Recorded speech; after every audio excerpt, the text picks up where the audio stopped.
দেখো গাছে জল দেওয়ার ডান হাঁপিয়ে গেছি, বুঝেছ? কালো কালো লঙ্কা অনেক হয়েছিল। ওই যে লঙ্কা গাছগুলো বললাম ওখানে, যার মধ্যে মেথির দানা দিয়েছি, ওগুলো এই লঙ্কা গাছই ছিল।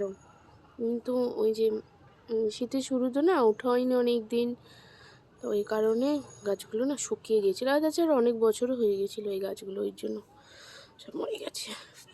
দাঁড়াও, আর এক জায়গায় মেথি দিয়েছি। আসলে আমি অনেকটা মেথি ভিজিয়ে ফেলেছিলাম, তো অতটা মেথি লাগতো না। কী করব, এটা ওই যে বলছি না, হাতের ছিল সামনে, রাত্রিবেলা সন্ধ্যের দিকে ছড়াতে এসেছিলাম, এগুলো বেরিয়েছে। আমি সব এর মধ্যেই দিয়ে দিয়েছি, তা মাটি ধরে নিয়েছে।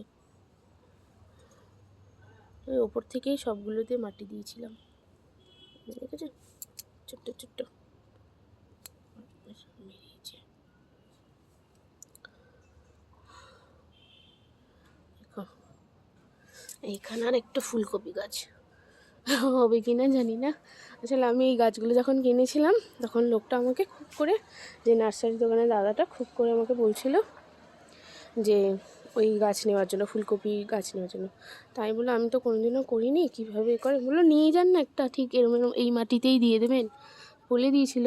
তো সেরকমভাবেই দেওয়া হয়েছে, ওই বস্তার মধ্যে সেরকমই মাটি দেওয়া হয়েছে, বাবাই বসিয়েছে। দেখো এবারে আমার একটাই চন্দ্রমল্লিকা গাছ বেঁচেছে, 3টে এনেছিলাম, একটা বাঁচাতে পেরেছি।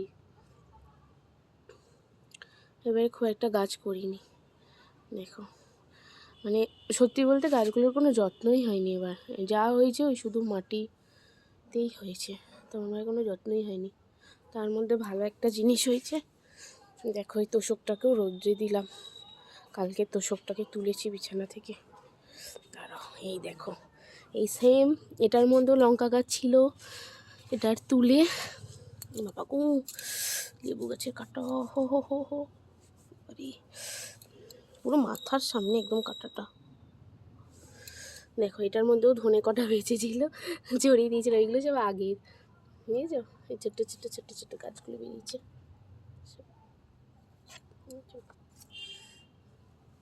দেখো যেটা দেখাতে আনলাম, একই মাটিতে দিয়েছিলাম, এই ক্রেটের মধ্যে মাটি আগের থেকেই ছিল, এটা ঝরে গেছে, এটা অনেক দিন আগে ফুটেছে। দেখো কত বড় বড় হয়েছে, দেখেছো ফুলগুলো?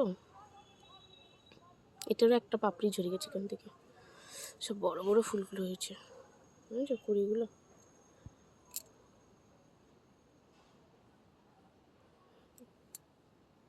যা হয়েছে নিজের থেকেই হয়েছে, আমার আর এক্সট্রা করে কিছু যত্নই হয়নি। আসলে যখন এই গাছগুলো লাগানোর সময় পিক টাইমে আমরা ছিলাম না, ঘুরতে গিয়েছিলাম, তো ঘোরার আনন্দে আমি এবার ভেবেই রেখেছিলাম গাছ করব না, কিন্তু ঘুরে টুরে এসে দেখছি সবাই এত গাছের ভিডিও দেখছি সমস্ত সোশ্যাল মিডিয়ায়, আমার এই জন্য এত ইচ্ছা করলো, আমি একটা একটা করে গাছ এনেছি এবার এই জন্য। দেখো এটা একটা ডালিয়াটাও এবার ভালো হবে না আমি জানি, কারণ পুরো পাতাগুলো বড় বড় হয়ে গেছে। যাই হোক, এই গাঁদাগুলো,